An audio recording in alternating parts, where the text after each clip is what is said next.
Selamat datang di penelusuran mendalam kita kali ini. Saya sangat antusias hari ini karena kita akan melakukan sebuah perjalanan yang luar biasa. Halo untuk Anda yang sedang mendengarkan dimanapun Anda berada. Hari ini kita punya tumpukan sumber yang sangat-sangat eklektik.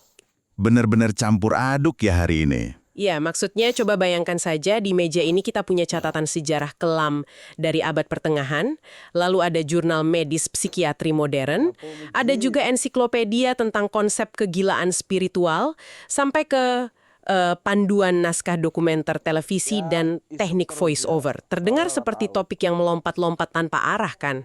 Sepintas memang terlihat kayak gitu sih. Catatan abad pertengahan dicampur sama teknik penyiaran modern, itu terdengar seperti resep yang membingungkan. Tapi disitulah letak keajaibannya. Misi penelusuran kita kali ini tuh mengeksplorasi sebuah garis yang sangat tipis. Garis antara pencerahan spiritual, kegilaan yang disengaja, delusi secara medis, dan dedikasi ekstrim. Kita akan melihat bagaimana masyarakat merespon orang-orang yang mendobrak norma. Dan yang paling penting, bagaimana kita menceritakan kisah mereka. Dan ini hal yang esensial. Betul. Dan untuk Anda yang mendengarkan, mengapa ini penting? Sebagai orang yang haus akan ilmu, memahami bagaimana ide-ide ekstrim ini dikomunikasikan dan seringkali disalahpahami oleh publik, itu akan benar-benar mengubah cara Anda memproses informasi. Ini bakal ngasih Anda kacamata baru untuk menilai orang-orang yang dianggap berbeda di sekitar Anda. Benar sekali. Garis batas antara seorang jenius, pencerah, dan seseorang yang dianggap gila oleh masyarakat, itu seringkali ditentukan bukan oleh tindakan mereka sendiri.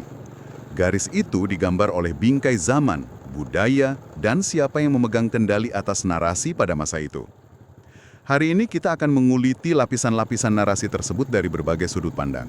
Oke, mari kita bedah ini perlahan. Kita mulai dari lembaran sejarah dulu. Kita punya dua tokoh yang kisahnya sangat epik, tragis, dan anehnya masih memicu perdebatan panas sampai detik ini. Tokoh pertama kita adalah Mansur Al-Hallaj. Ah iya, sang sufi. Ya, seorang sufi dari Persia yang hidup pada abad ke-9 dan ke-10. Al-Hallaj ini bukan sekedar pemikir yang duduk diam di perpustakaan. Dia ini pengembara yang mengajar sampai ke India dan daratan Cina. Dan perjalanannya itu membuat dia menyerap banyak sekali pengaruh. Tapi yang membuat namanya diukir dengan tinta merah dalam sejarah adalah ketika ia mengalami apa yang dalam tradisi sufi disebut sebagai syat atau ungkapan ekstasi spiritual. Ia momen saat ia berseru di ruang publik, mengatakan Ana al-Haq, yang secara harfiah berarti akulah kebenaran atau akulah Tuhan. Di telinga otoritas Abbasiyah saat itu, kalimat ini bukan sekedar salah paham. Ini adalah bentuk penistaan paling fatal dan ancaman langsung terhadap ketertiban. Hukumannya pun dirancang untuk mengirimkan pesan teror yang sangat jelas ke siapapun yang berani meniru. Dia dieksekusi di Baghdad dengan metode yang sangat brutal. Dia dicambuk ribuan kali, lalu tangan dan kakinya dipotong. betul, dipotong di hadapan publik. Dan ini detail dari sumber sejarah yang bikin saya merinding sekaligus terpukau oleh determinasi manusia. Dengan tangannya yang sudah buntung dan memancarkan darah, Al-Hallaj justru mengusapkan darahnya sendiri ke wajahnya.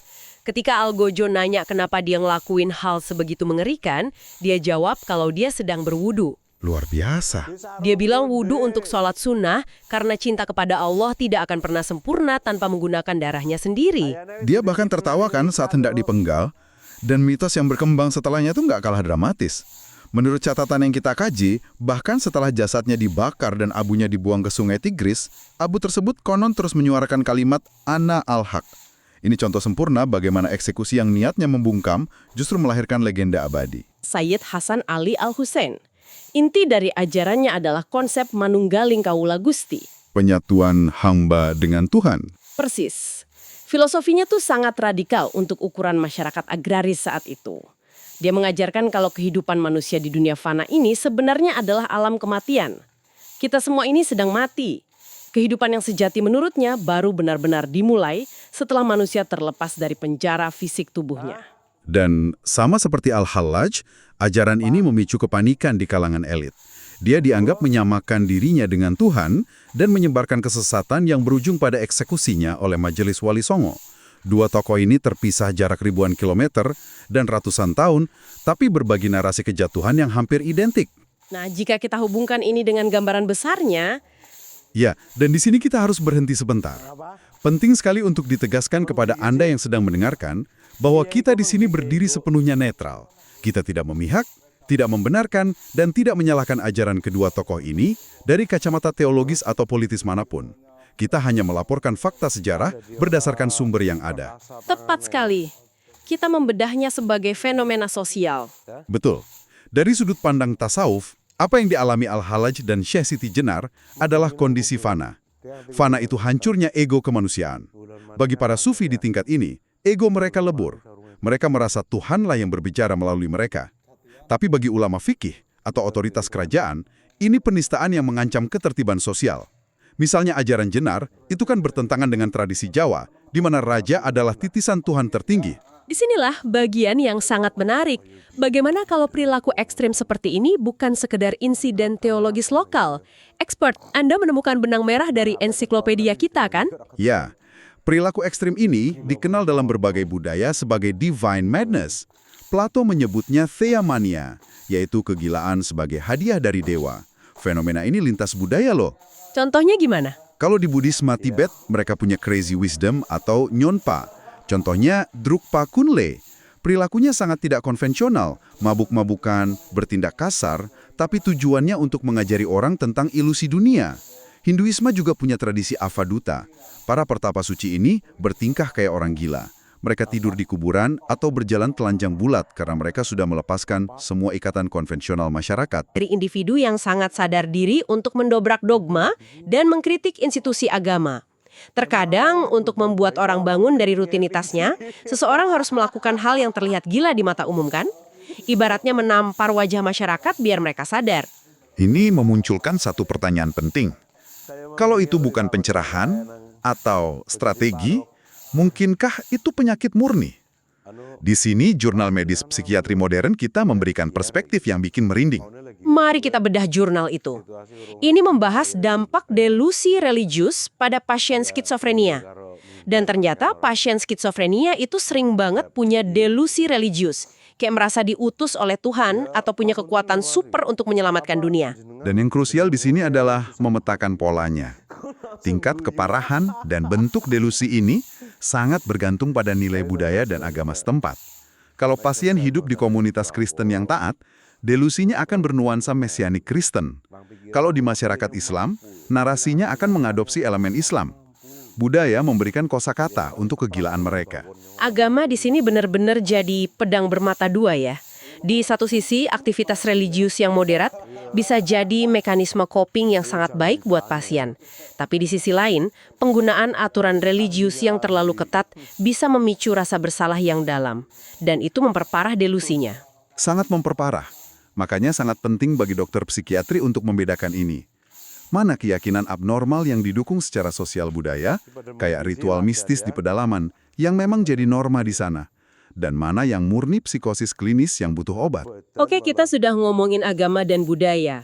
Bagaimana kalau kegilaan yang mendobrak norma itu tidak ada hubungannya dengan spiritualitas, melainkan masalah modern?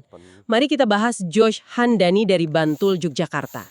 Pria dengan mantra Jabu Samsemnya. Betul, Jabu Samsem. Jangan buang sampah sembarangan. Josh ini sosok yang luar biasa eksentrik. Sudah 10 tahun dia dan keluarganya menolak kantong plastik dan tidak membuang sampah sama sekali.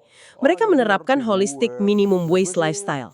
10 tahun tanpa buang sampah. Itu butuh dedikasi yang nyaris nggak masuk akal bagi orang biasa. Mereka benar-benar ekstrim. Mereka bikin dinding rumah dari eco-bricks, yaitu botol plastik yang diisi penuh dengan sampah bungkus makanan. Terus mereka menyulap bathtub bekas jadi meja dan kursi. Bahkan mereka produksi sendiri sampo, sabun, dan pasta gigi di rumah untuk menghindari kemasan plastik dan bahan kimia. Coba bayangkan posisi Josh di tengah masyarakat Yogyakarta. Di TPST Piungan, itu sampahnya sudah kelebihan kapasitas parah, ribuan ton per hari. Masyarakat kita tuh memproduksi sampah tanpa mikir panjang. Di tengah normalisasi perusakan lingkungan ini, tindakan Josh pasti terlihat ekstrem atau aneh bagi warga biasa. Dibilang gila mungkin. Ya, dibilang kurang kerjaan bikin pasta gigi sendiri. Tapi sama seperti para sufi di masa lalu, Josh mendobrak paradigma demi kebenaran yang dia yakini. Dia menolak ikut serta dalam kegilaan kolektif masyarakat konsumtif.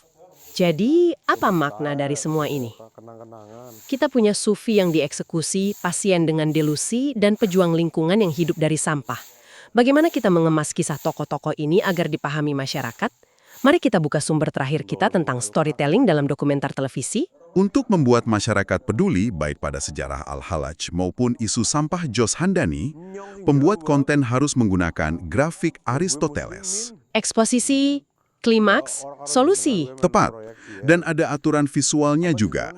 Clarity atau kejelasan pesan, lalu realism agar terasa nyata, dynamic untuk mendramatisir efek dan menekankan pesan, continuity untuk kesinambungan, dan intuisity atau representasi personal. Dan jangan lupakan seni suara atau voice over-nya. Sumber kita ngasih tips spesifik nih. Kalau kita menceritakan tragedi eksekusi Al-Halaj, voice over-nya harus menggunakan nada rendah, low tone. Temponya lambat hingga sedang dan sangat mendramatisir kesedihan.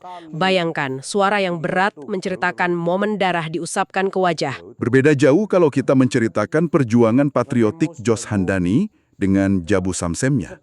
Voice over harus menggunakan intonasi yang tegas, patah-patah tapi ritmis, dan temponya agak cepat. Itu dirancang untuk membakar semangat audiens agar ikut peduli pada krisis sampah. Luar biasa bagaimana narasi dan teknik vokal bisa mengubah persepsi kita terhadap seseorang. Hal yang memukau di sini adalah kegilaan seringkali hanya masalah perspektif dan penyampaian. Entah itu sufi yang dimabuk cinta ilahi, pasien yang bergulat dengan delusi skizofrenia, atau aktivis lingkungan yang menolak hidup seperti orang kebanyakan. Cara masyarakat menerima mereka sangat bergantung pada bagaimana kisah mereka diceritakan, dengan nada sedih yang tragis atau semangat patriotik yang heroik. Dan inilah alasan mengapa kita melakukan penelusuran ini. Untuk Anda pendengar kami, di era informasi yang membeludak saat ini, keterampilan untuk melihat di balik layar narasi itu sangat krusial. Memahami mengapa sebuah cerita diceritakan dengan nada tertentu, itu adalah senjata rahasia Anda untuk menjadi orang yang berwawasan luas. Anda jadi tahu kapan Anda sedang diarahkan untuk merasa kasihan dan kapan diarahkan untuk marah. Betul, jangan cuma menelan informasinya, tapi lihat bagaimana informasi itu dibungkus. Sebagai penutup, kami ingin meninggalkan satu pemikiran provokatif untuk Anda renungkan sendiri. Bayangkan jika Al-Halaj atau Syekh Siti Jenar hidup di era media sosial saat ini. Apakah mereka akan langsung dimasukkan ke bangsal psikiatri karena dianggap mengalami delusi religius? Ataukah mereka justru akan menjadi influencer viral dengan jutaan pengikut karena gaya storytelling mereka yang eksentrik? Sesuatu untuk Anda renungkan. Teruslah menggali dan sampai jumpa di penelusuran kita berikutnya. Senangnya malah